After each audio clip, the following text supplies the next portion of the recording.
Las voces que harán noticia. Pauta de análisis. 8:33 de la mañana. Constanza Santamaría está desde Ecuador. Viajó en un viaje larguísimo. ¿Por qué tan largo? Larguísimo porque hicieron una escala, se dijo que hicieron una escala de 5 horas en Lima, y de la cual José Antonio Kast aprovechó de reunirse con el canciller peruano. O sea, mira. Fue productiva también esa parada. Con Oye, ella ¿cómo está con están? nosotros Paula Walker y Hugo Herrera, como cada día martes. Hola, buenos Exactamente. días. ¿Cómo Buenos están, días. Paula, Hugo? Sí, esto yo decía, uno no se puede demorar tanto en llegar a Ecuador, como que es cerca, uno pensaba. Sí. Pero Oye, salimos, Connie. para que se hagan una idea, salimos de Chile a las 6:30 de la tarde, ¿ya? Wow. Y llegamos a Quito a las 5 de la mañana, hora, que son las 7 de la mañana, hora Chile. 13 horas de viaje. Como a Madrid. 13 horas de viaje. Claro. Oye, Claro, Connie, podríamos haber llegado a Europa, podríamos haber cruzado el charco. ¿te puedo Claro. hacer una pregunta? Obvio. Es que mi deformación profesional. ¿Cuántos periodistas acompañan al presidente electo? Mira, el equipo somos como 10 en total el equipo, porque vienen los canales de televisión y cada canal de televisión viene con un periodista y un camarógrafo. ¿Y ustedes los Y- invitan? ¿Quién paga el No. viaje? No, nosotros. Ah, cada canal Pero paga. digamos cada canal. Cada canal, primero, ellos lo que sí hacen es informarnos a los medios que van a hacer van a hacer este viaje y con el itinerario del viaje. Ah, vale, Y, vale. Claro, ese es como la coordinación. Y de ahí entonces los canales compran los pasajes y digamos el hotel y todo. Claro, todos coincidimos en que viajamos obviamente en el mismo vuelo, porque parte de la gracia es tener ese, Esa cercanía. ese reporteo y esa cercanía que si no, uno no la tiene. ¿Y Entonces, conversaste que en el también- avión con él? Sí. Y es entretenido ver, además, también interesante ver cómo se mueve el presidente electo, como, por ejemplo, yo les decía, que puede ser un detalle, pero en el primer vuelo, Santiago-Lima, era un vuelo que tenía business, ¿ya? Para un lado, lo típico que uno entra y para un lado está business y para otro donde estamos todos nosotros. Y yo entré y miré inmediatamente a business. ¿Y quién estaba ahí? El senador electo Rodolfo Carter, por ejemplo. Él iba en business. Ah, mira. Pero el presidente electo iba igual que todos nosotros. Claro, en la primera fila de la clase económica, la que tiene más espacio para los pies. Pero ahí, con su asesor, venía sentado al lado con Cristian Valenzuela.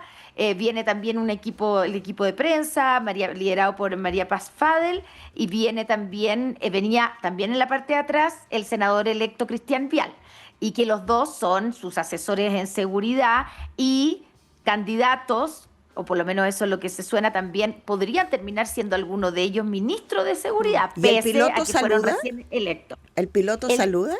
Eso fue en la salida, en el vuelo de Santiago a Lima, no se dijo nada. Sí, por supuesto que lo saludaron, digamos, la azafata, ¿cierto? La tripulación, la gente que estaba sentada. Le pidieron sacarse fotos y videos con él. Entonces él empezó a pasearse un poco, a retroceder por el pasillo y sacarse fotos con la gente que iba sentada en ese mismo Bien. lado. Hugo- Pero solamente un detalle, pero en el vuelo de Lima-Quito, ahí el piloto saluda en inglés y en español, dice tenemos el honor, una cosa así, queremos saludar al presidente electo de Chile que está viajando con nosotros, y incluso hubo gente que aplaudió la presencia del presidente electo. Hugo Herrera, porque también está Hugo Herrera aquí con nosotras en esta Sí, pauta de análisis. Hugo, ¿qué te parecen las primeras señales de política internacional y nacional que ha ido dando José Antonio Kast desde que fue electo presidente el pasado 14 de diciembre?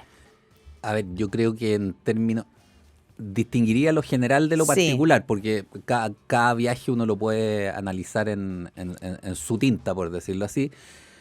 Pero en términos generales creo que ha sido un primer tiempo de alto éxito en la precisa medida en que se tomó la agenda Kast. Sí, el gobierno de Gabriel Boric es como que desapareció. Desapareció. Pero desapareció total. Sí. Y con muy pocas señales muy inteligentes, me parece, como la de irse a vivir a La Moneda, digamos. Eso cambió en la semana, no hubo ya más noticias del gobierno. Y claro, y con estos viajes probablemente se va a comentar incluso la parte más humana del viaje que está haciendo a Ecuador. Está marcando nuevamente hitos uno detrás de otro y yo creo que nos vamos, o sea, si el gobierno no agarra algo, nos vamos a ir así hasta marzo. Pero ¿no pasó lo mismo con Sebastián Piñera, Gabriel Boric? No me acuerdo. Si también ahí Gabriel Boric se tomó la agenda. Recordemos que todo el mundo lo miraba, llegaba una nueva generación al poder. O sea, tenía también la misma aura de novedad que está teniendo el gobierno actual, digamos, de esta derecha republicana que es distinta de la... Sí, pero diría que Kast no tendría por qué ser especialmente atractivo, digamos, no un insumo nuevo en el panorama, claro. Pero como sí, si Boric. Lo que pasa es que, o sea, yo creo que este es el momento de mayor opacidad del gobierno que sale y de mayor brillo del gobierno que entra. A mí, yo trabajaba con la presidenta Bachelet, así que me tocó 2 veces este momento de la presidenta electa y el presidente en ejercicio. Y es un momento... ¿Y cómo es ese momento? O sea, es un momento de mucho entusiasmo por parte de quien acaba de ganar, del presidente electo, de mucha energía, de mucha expectativa y de mucha novedad. O sea, a mí me parece que esto solo demuestra, la novedad es evidente del presidente electo. Es un presidente que fue 3 veces candidato y que a la tercera lo logra, y lo logra con un relato como el que ya conocemos y con fuerzas políticas de derecha. De hecho, escuchaba el otro día a alguien que decía, desde la dictadura es el primer candidato o candidata que gana y que había votado que sí al gobierno, ¿no? O sea, la continuidad de Pinochet en el cargo. Entonces, está lleno de particularidades y tiene toda la novedad. Y estoy totalmente de acuerdo con Hugo, que han sido súper precisos para mantener la agenda, que es el gran desafío de los gobiernos. Yo el otro día decía, bueno, ¿qué han preferido los gobiernos? ¿Hacer videos bonitos y cinematográficos para poner en redes sociales? Eso era como bien la concertación que tenía los mejores cineastas en su minuto. Bueno, y este gobierno. Boric, ¿para qué? Claro. Y también, este gobierno que sí. ha puesto particular énfasis en la cosa audiovisual, pero ha descuidado completamente la narrativa, la comunicación y la posibilidad de ser o de intentar tomarse la agenda. Y la semana o los 10 días que lleva el presidente electo ha sido muy exitoso en eso. Ahora, no sé, Connie, si dentro del avión también es un tema, pero en lo que a mí me ha tocado reportear, en sectores de la UDI, yo diría en sectores de una derecha un poquito más dura, fuera de los partidos, más influyente, más intelectual quizá, es la preocupación por las expectativas que puede tener este gobierno. Yo sé que es una preocupación de todos los gobiernos, pero hay otras que son más, digamos, por la manera en que las promesas que tú hiciste en campaña. Es un tema cómo se ajustan esas expectativas para no generar frustración o una caída rápida de la popularidad. ¿Hugo? Sí, a ver, el tema aquí va a ser probablemente, claro, doble, economía y seguridad. Respecto de la seguridad, yo creo que el listado de temas probablemente ya lo tengan medio resuelto y lo que vamos a ver es la ejecución de esas medidas con todos los problemas que esto va a generar, pero no creo que haya ahí un problema de concepción o de planteamiento del asunto. Donde me preocupa más en economía, porque en economía los factores de la detención del crecimiento son dobles. Por una parte, el gobierno no ha tenido un buen desempeño y no tiene mucho logro, a pesar de que el ministro Grau diga lo contrario. Yo creo que no hay mucho logro que mostrar. Y en ese sentido a mí me falta de este gobierno esa como en un momento sembramos, ahora cosechamos, Como el remate final. que tienen todos los gobiernos en sus momentos finales y que se empiezan a volver con mayor aprobación. No se ve tan claramente eso en este gobierno, pero hay otra parte del estancamiento económico que tiene que ver con factores estructurales, con la falta de complejidad de la economía, con problemas de déficit de la educación escolar, con la mala calidad, hay que decirlo así, del magisterio y las malas condiciones en las que están trabajando también. Yo creo que ahí hay elementos mucho más lentos. Entonces, aplacar las expectativas en ese ámbito, yo creo que va a ser importante. Distinguir, por lo menos, entre factores de corto plazo Bien. y los de largo plazo. Ahora, es un esfuerzo totalmente inútil. Porque, claro.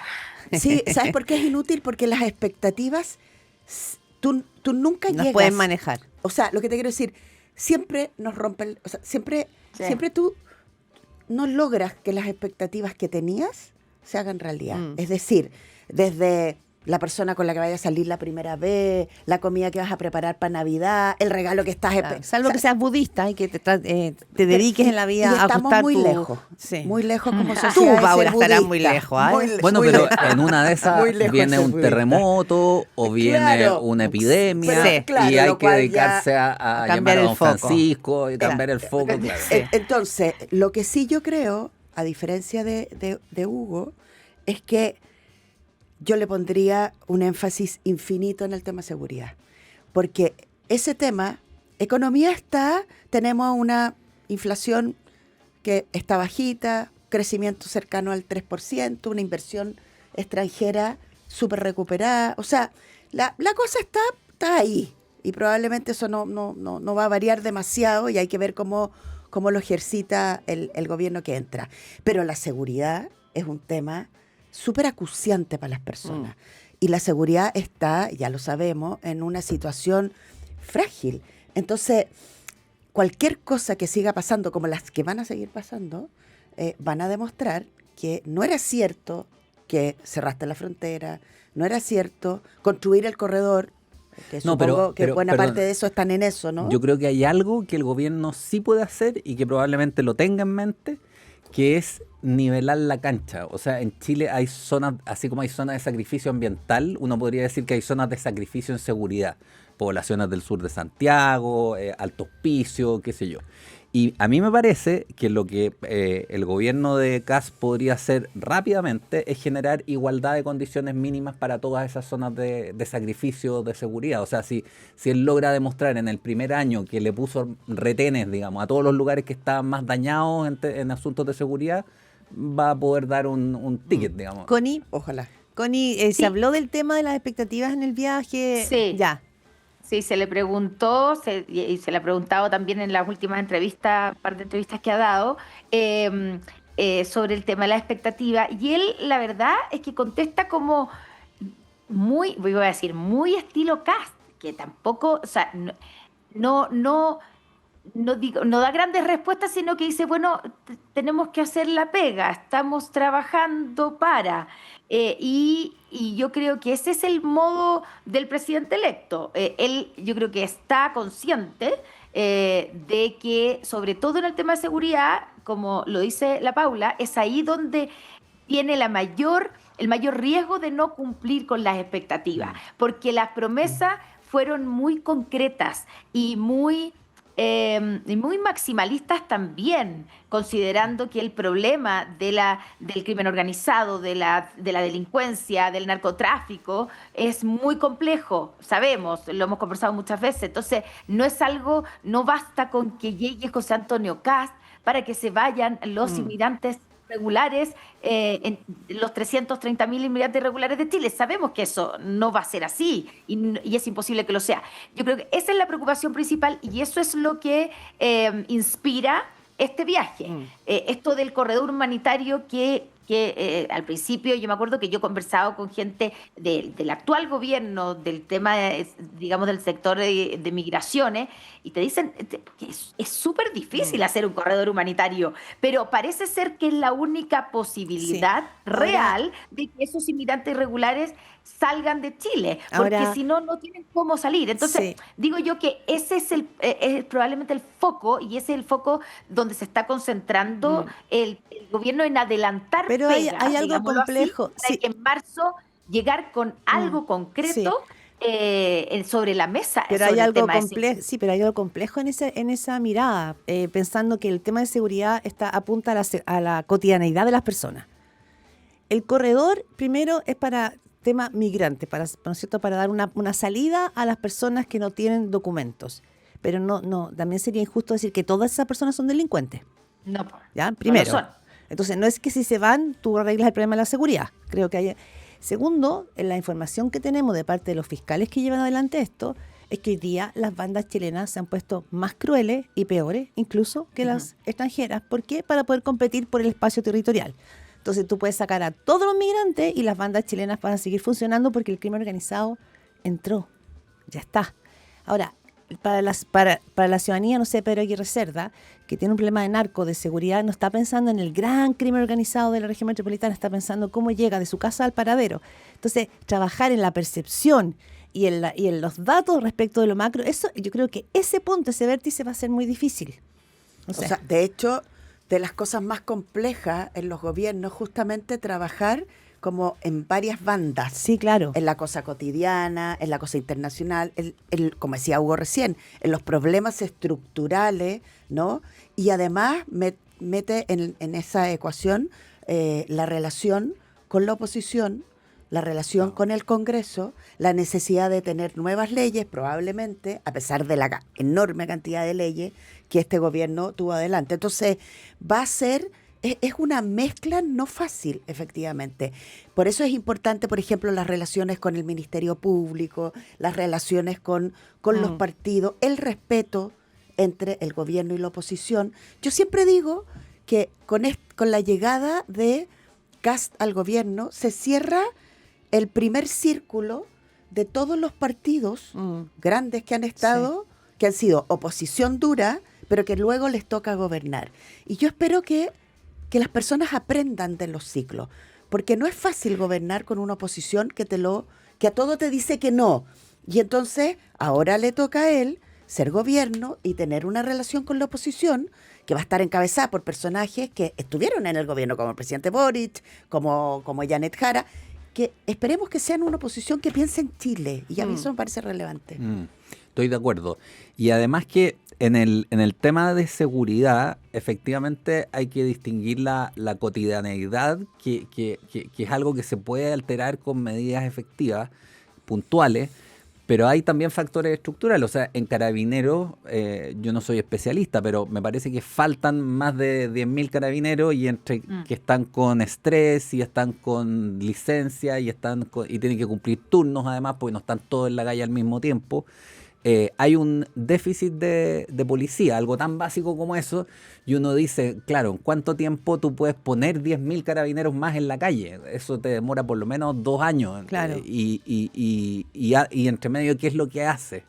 Entonces, estoy de acuerdo en que hay que tener un sistema con los recursos escasos que tenemos hoy día, lo más afiatado posible. O sea, el tema de seguridad, yo creo que el gobierno ha demostrado también, hay que reconocerle al gobierno del presidente Boric, que este es un tema, como se dice, de las relaciones exteriores de Estado, digamos. O sea, aquí no estamos jugando con algo trivial, sino que aquí estamos en el núcleo más básico, como en la sala de máquinas, sin la cual el Estado no existe. Entonces hay que seguir manteniendo esa coordinación con la oposición y con todos los agentes involucrados. O sea, por de pronto despejar todos los casos de corrupción del Poder Judicial lo más rápido posible para que se recupere esa confianza, recuperar el control de las cárceles y coordinarse con los fiscales, coordinarse con los ministros luego cuando se despejaba. Porque hay algo que hay que considerar en el crimen organizado de la región, la CONI lo va a ver ahora desde Ecuador. que no es solamente que estemos hablando de que venden droga, de que ahora encontraron un cargamento que iba de Bolivia a España con palos impregnados que era solo cocaína. Estamos hablando de que hoy día, y fue una reunión en el BID, en Estados Unidos, la cantidad de recursos de mercados clandestinos e ilegales es lo que está moviendo la economía en América Latina, o uno de los grandes factores que mueve la Todo el economía. contrabando. Entonces, estamos hablando de mercados ilegales. Entonces, Bueno, y de mercado de personas, por ponerlo... y también, Claro. porque además existe justamente la trata de personas. Entonces, estamos hablando de que se mueve mucho dinero. Hay un negocio respecto al crimen organizado. Entonces, seguro la Connie lo va a ver ahí desde ese viaje. Oye, bueno, vamos a ir cerrando Pero por eso, solamente Sí. para cerrar eso, claro, por eso se entiende y tiene lógica lo que sostiene Kast de que esto hay que tratarlo como un tema, Sí. como un tema regional, que no hay ninguna posibilidad de hacer nada si, digamos, un país solo, como se está haciendo con la cooperación que se está haciendo a nivel de investigaciones y de policías, pero que puede ser que tenga algún beneficio esto de las conversaciones entre los presidentes que tienen además afinidades ideológicas. Y el punto es cómo entra aquí, por ejemplo, Colombia. Creo que en ese sentido interesante porque antes de partir José Antonio Kast ayer tuvo una lira larga de reuniones, bueno, con la expresidenta Michelle Bachelet, no se quiso pronunciar, creo que fue prudente porque en realidad él asume el 11 de marzo. Se reunió con la presidenta del Banco Central, con Rosana Costa, que tiene el último hipón es bien positivo respecto de cómo viene el año. Y 3, se reunió con el fiscal nacional. Me imagino que este punto respecto de la organización, de la coordinación regional, no es solo desde los gobiernos, son las policías, los sistemas de inteligencia, los ministerios de economía, las cancillerías. Entonces quizás ese Ahora, es un punto clave. le llegara a resultar, digamos, el corredor humanitario, Ojalá, y porque sería sería un éxito increíble. Totalmente. Digamos. Y además, entre medio piensa en que ya hay cosas que este gobierno ha hecho que han sido muy positivas. Sí. O sea, el ministro Cordero se anota cada cierto tiempo unos porotos que tienen que ver con encontrar, desbaratar. Piensen en el crimen del teniente Ojeda, ¿no? O sea, Sí. logramos encontrar, o sea, logramos digo yo, pero el país logró, sus autoridades, encontrar a los autores, ya están vinculados incluso al gobierno de Venezuela. O sea, las cosas han ido ocurriendo y esperemos que ahora se profundicen más todas esas coordinaciones. Bueno, Hugo Herrera, Paula Walker, muchas gracias, feliz Navidad. Sí, igualmente.